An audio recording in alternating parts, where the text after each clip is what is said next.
Jonathan Broughton from polesandblinds.com. Today I'm going to show you how to fit a 25mm metal Venetian blind. This is the 25mm metal Venetian blind in pewter. It's been made to measure, especially for this window, and it's going to be fitted on the outside of the window. So you need to allow for a decent overlap either side. In this case we've got 3 centimetres, and it's going to be roughly fitted around about 8 centimetres above the window. After establishing the width of the blind, after you've double checked that, we need to work out the location that the brackets have to be fitted. So we know that the blind is 124 centimetres in length. Now this bracket here, once it's in the headrail, wants to be positioned as close to the end as you can get it, but obviously not fouling up on the mechanism. So in this case, from the end of the blind to the centre of the bracket, I want about 18 centimetres in, and again on the other end of the blind, let's just double check this, if I can get it in there, we go, 18 centimetres in. Of course, minding the tilt and raise and lower mechanisms, you can actually fit it within the raise and lower control mechanism, but it is a bit of a tight fit, and it can often sort of lead to sort of small tolerances, so you have to be pretty accurate to keep it there. So we're going to call that 18 centimetres in from the end, and I will now just demonstrate on the wall what we have to do. Go.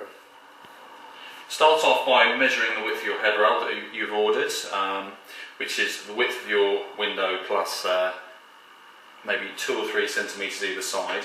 This particular blind is 124 centimetres wide, and again on the headrail is a sticker with the width and drop measurements of your blind, in case you can't remember the actual measurements of the window. Okay, now I'm just going to work out the position of the top of the blind. This particular blind is 114 centimetres in length.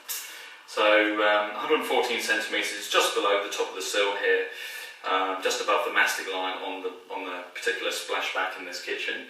So just above that looks about right. You don't want it hanging, sort of encroaching over the top of the splashback. So on this occasion it's 7.5 centimetres up from the top of it. We've established the blind is 124 centimetres in length. The actual recess measurement is 118. So what we do, we deduct off 118 off of 124. This leaves you with 6 centimetres. Now of course the blind has to overlap either side of the window an equal amount, so we have to divide that 6 by 2, which gives us a 3 centimetre overlap.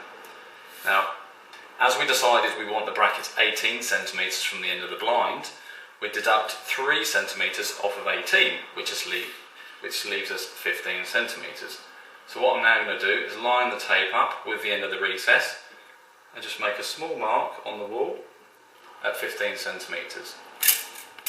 Okay, now that we've established 15 centimetres from the end of the reveal to the point we want the centre of the bracket to be fixed.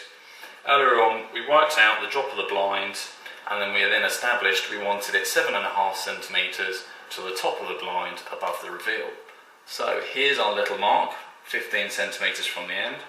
So we just make a little line just there, 7.5 centimetres from the top of the reveal to the top of the blind. So here's the mark I made just a moment ago. So what we do, we get the bracket,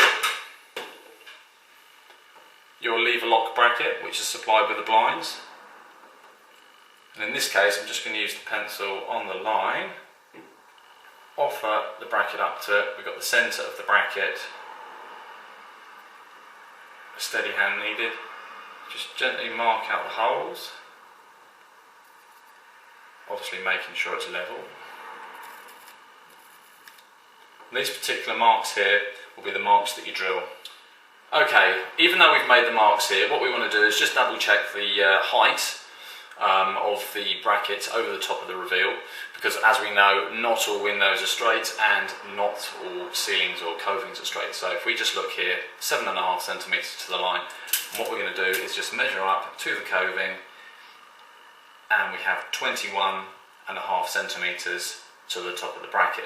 So what we'll do, we'll just check the other side is identical to this side.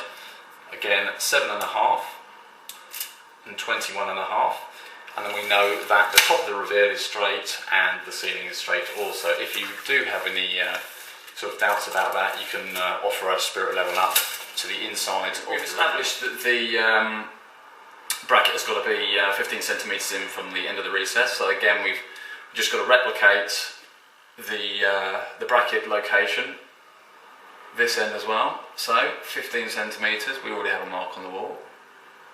And again,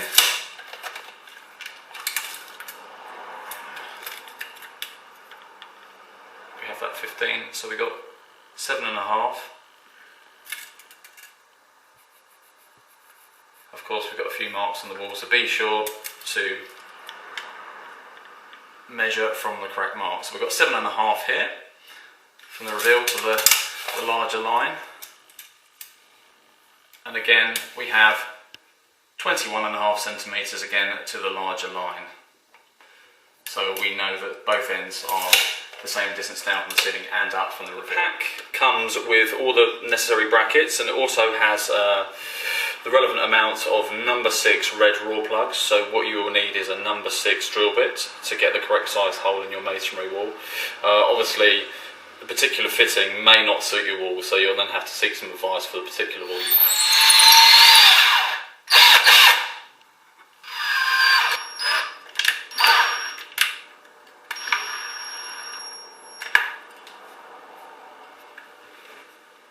Right, I'm now going to offer up the blind to the brackets, rotating it onto the lip of the front of the bracket.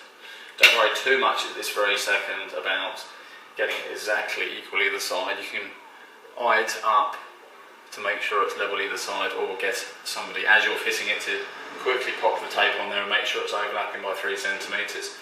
I've got a bit of wood here, which I'm going to push the lever lock bracket in with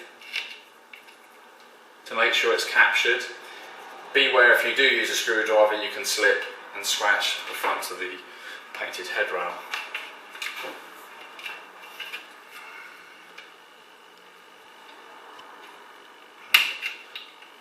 There we go. Now that we've attached the headrail of the Venetian blinds to the brackets and ensured the brackets are clipped into the top of the headrail, all that remains to do is just double check that it is level, 3 centimetres either side, and then you're pretty much complete. You've got the raise on this particular blind on the left, and it simply cleats off, and you've got the clear plastic ones to tilt to your Venetian blind. Okay, just give the blind a quick test, pull it over to the right to release the mechanism, and pull it over to the left to activate the mechanism on the top. Twist the wand here to open and close the slats on the blind,